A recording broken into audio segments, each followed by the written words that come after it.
भाभी मेरी तबीयत ठीक नहीं है, इसलिए मैंने बाहर ही दलिया खा लिया है। मैं नहीं खाने वाली वो खाना। आप सबसे कह देना घर में मैं बाहर से खाना खाकर आ रही हूँ।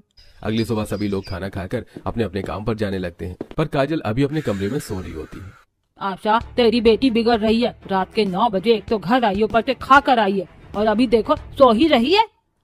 ऐसा नहीं है दादी, दरअसल काजल की तबीयत ठीक नहीं है और रात में भी बचा हुआ खाना था, इसलिए उसने बाहर से ही दलिया खा लिया। हमें डॉक्टर को बुलाना चाहिए, वो बिस्तर से उठ भी नहीं पा रही है। मैं गई थी उसके कमरे में।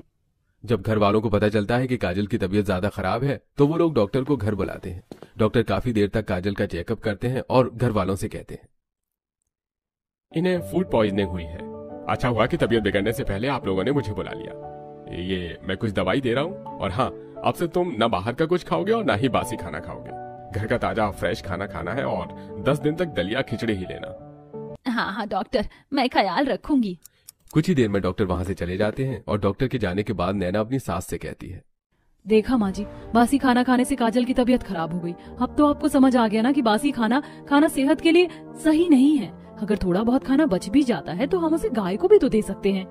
नैना की तबीयत खराब है इसलिए तुम उसके साथ ताजा खाना खा लेना, पर घर का बचा हुआ खाना बर्बाद नहीं होना चाहिए। इसी तरह कुछ दिन बीत जाते हैं और कुछ दिनों तक काजल को बासी खाना नहीं दिया जाता और अब नैना सिर्फ उतना ही खाना बनाती जितना सब खा सके।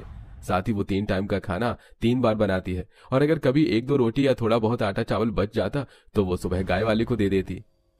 इसी तरह कुछ दिन बीत जाते हैं और एक दिन नैना की तबीयत कुछ ठीक नहीं होती, जिस वजह से वो रात को खाना नहीं खाती और उसके हिस्से का खाना बच जाता है और सुबह वो वही बचा हुआ खाना अपनी दादी सास और सास को देती है। बहू, आज खाने में स्वाद नहीं आ रहा। तूने रात के पराठे गरम करके दे दिए क्या? माँ, अगर तुम्हें रात के बचे हुए पराठे खाने को मिल गए तो तुम्हें तो खुश होना चाहिए। आखिर इतने दिनों बाद तुम्हें फिर से बासी खाना खाने को जो मिला है।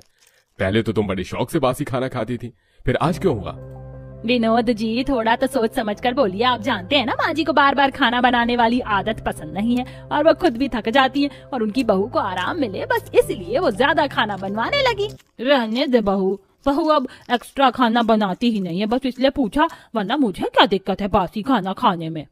इतना बोल शकुंतला मुंह बनाकर वो खाना खाने की कोशिश करती है पर अधूरा खाकर उठ जाती है। दादी जी, मुझे बार बार खाना बनाने में कोई दिक्कत नहीं है, पर आप खाने से उठ क्यों गई? ये भी तो खाने का अपमान है। वो तबीयत ठीक नहीं लग रही। दादी अब रहने भी दो। हमें पता है रोज रोज बासी खाने वाले परिवार को ऐसी बहू मिल गई जो उन्हें ताजा खाना खिला सकती है और अब आपको भी ताजा खाना खाने की आदत हो गई है। इतना बोलकर सब हंसने लगते हैं और नैना बासी पराठा हटाकर अपनी दादी सास को ताजा खाना देती है, जिसके बाद फिर से शकुंतला खाना खाती है और इस तरह रोज रोज बासी खाने वाले ससुराल में आकर नैना सबको ताजा खाना खाने की आदत डाल लेती।